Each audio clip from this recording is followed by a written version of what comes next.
Welcome to another installment of Turn Up the AC Hot Takes with Reason on a solo edition. Now, we're talking about the 2022 Fighter of the Year, and in my opinion, the Fighter of the Year category really only has two contenders, at least in my opinion, as I mentioned. Both of these fighters had their biggest wins of their careers this year, and we're going to talk a little bit about both fighters, and at the end, I'll reveal who I believe the actual Fighter of the Year is. Now, the first candidate is a WBA light heavyweight champion who was undefeated with a record of 21-0 and 11 knockouts. And he's coming off an impressive couple of bouts in 2022. He had a dominant performance against Canelo Alvarez, handing him his second loss as a pro, a fight where I gave Bivol 9 rounds in his unanimous decision over Canelo Alvarez. At the time, Canelo Alvarez was recognized as the pound-for-pound king by the majority of boxing media and a lot of the, boxing podcasts out there. And Bivol came in and put on a dominant performance, won the fight clearly, really took it to Canelo, and by the middle of the fight, he was in control and won a lot of rounds going on from the middle to the end. You can maybe give Canelo 1 round from the middle to the end of the fight. So his first win this year was against Canelo Alvarez in a very, very impressive fashion. He ended the year of 2022 with an even more impressive fight performance, possibly by defeating then undefeated Zurdo Ramirez by unanimous decision. I gave Bivol 10 rounds in this matchup, and he put on a clinic. Early, Zurdo was, did what he could, got a round or two early in the fight at most, and then from there, Bivol just, around 4-5, he just took over and, in my opinion, won every single round after the fourth round. And he dominated, and as the fight went on, he nearly stopped Zurdo. He definitely hurt him in the later rounds, and he definitely was dominant in his performance against Zurdo Ramirez, who was, like I said, undefeated. I think he had like 44 wins or something. Now, the average fan probably didn't know who Dimitri Bivol was before the start of 2022, but I'm sure they know who he is now after his victory over, as I mentioned, the Saul Canelo Alvarez, who was universally recognized as pound-for-pound king, and then another dominant performance against Zurdo Ramirez, who like I said, was undefeated with about 44 wins under his belt. Now, there's what's next for Dimitri Bivol coming in 2023. Well, potentially Canelo fight again could be on the horizon, because it's been publicly stated that Canelo Alvarez wants a rematch with him, but Bivol has made it known that his priority is to fight undefeated unified light heavyweight champion Artur Beterbiev for undisputed in this 2023 year. So hopefully we can definitely get that undisputed fight.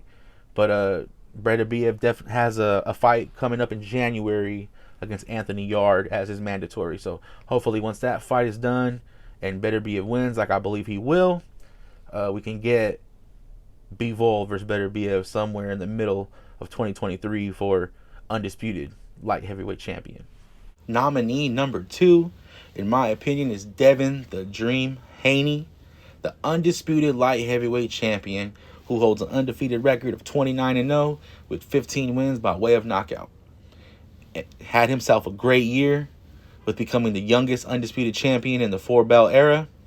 He defeated then undefeated George Kambosos Jr. twice on the road in Australia and won both fights by a wide margin. Kambosos was coming off the biggest win of his career, defeating former unified champion Teofimo Lopez in 2021 back in Madison Square Garden. Devin Haney demonstrated 2 masterful boxing performances.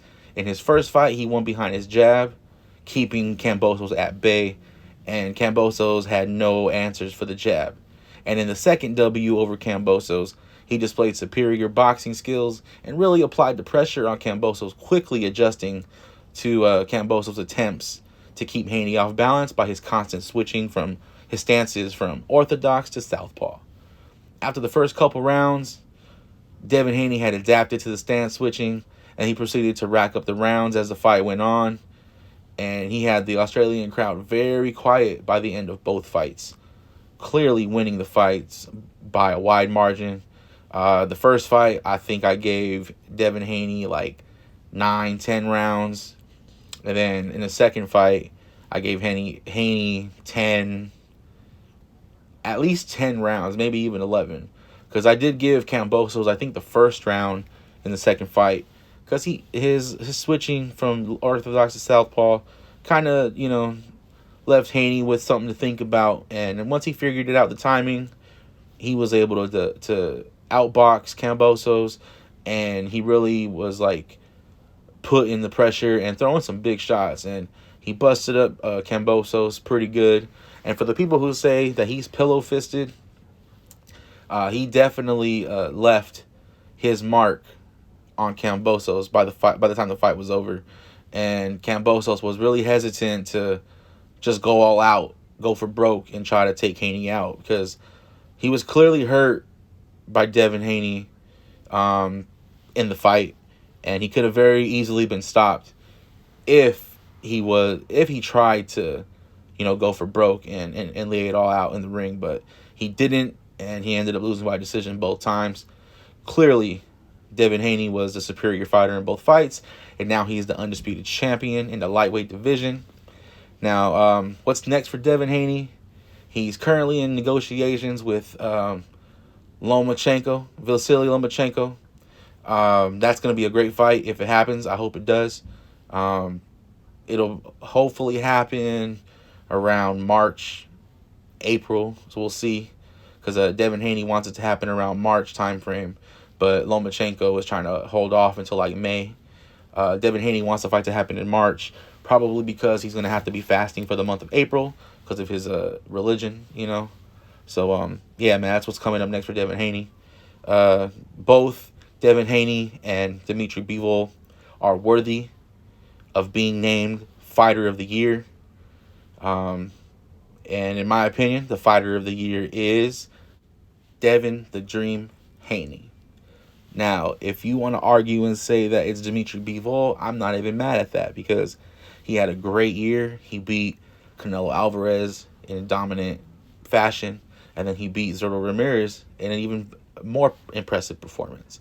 But to me, the reason why Devin the Dream Haney is the Fighter of the Year for 2022 is going into negotiations for Kambosos. It was clear that Kambosos was trying to get everything he could. And Devin Haney believed in himself. He believed that he can go over to Australia and win. He took the Mayweather route that Mayweather took when he fought De La Hoya. He was the clear B-side and gave into all of De La Hoya's demands because he knew in himself deep down that he was going to win the fight. And that's exactly what Devin Haney did. He took a pay cut for this fight. He agreed to not only the first fight in Australia, but a rematch if he were to win the first fight, which ultimately did happen. He gave Kambosos everything he wanted just to make the fight happen, because he knew his skills were superior, and he knew that he can go over there and defeat Kambosos twice, which is what he did. So, in my opinion, 2022, the Fighter of the Year is Devin the Dream Haney, undefeated, undisputed champion, youngest undisputed champ in the 4-belt era. I'm looking forward to what's next for him. Hopefully it's a Lomachenko fight. And then after that, I believe he's going to beat Lomachenko. And after that, he can vacate his belts and move up to 140 and get it cracking over there and try to make all the big fights happen, because Devin Haney is one of those fighters who is with all the smoke.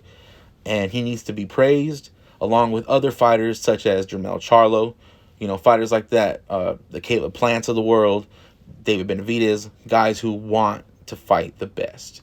And for me, Devin Haney, 2022, Fighter of the Year. I just wanted to drop my thoughts and let y'all know who I thought was a Fighter of the Year. If you disagree, go ahead and tell me why in the comments. Tell me why I'm wrong on Devin Haney. Tell me why Dimitri Bivol is the fighter of the year. Or if you have somebody else in mind, let me know in the comment section. And, I definitely respond to the comments. So let me know who you think is the real fighter of the year if it ain't one of the two guys I mentioned. So until next time, this has been Reason. Turn up the AC hot takes. Go ahead and comment, hate, debate, whatever you want to do. We appreciate it all. Until next time, we're out.